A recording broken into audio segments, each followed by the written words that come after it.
We're heading into a Memorial Day weekend that feels much different than last year. We're all eager now to put COVID behind us. And if you've been vaccinated, the relief may be starting to be replaced by worry. Is immunity a ticking clock? Will you need a booster shot? Can you plan a trip or a family reunion this fall? Well, scientists are starting to try to find the answers to those questions.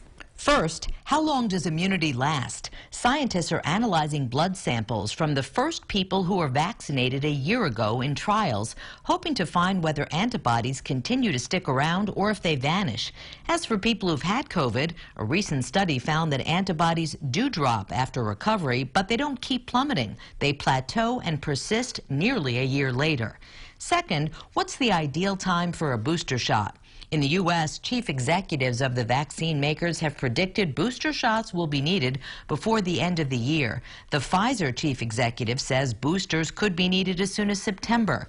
The studies will look at what happens among vaccinated people in the trials and in the real world, because declining antibodies won't necessarily mean you'll get sick, because other parts of the immune response can step up.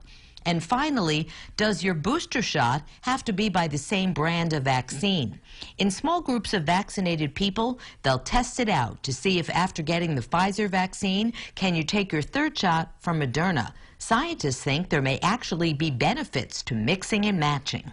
A doctor from Cornell who's involved in one of the studies says the fact that immunity declines over time may not be as scary as it sounds.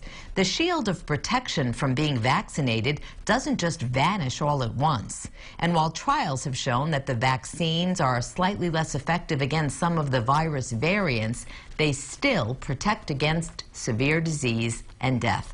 We'll keep you posted on when you may need that booster shot. Stay healthy and have a great weekend. I'm Carrie Lazarus.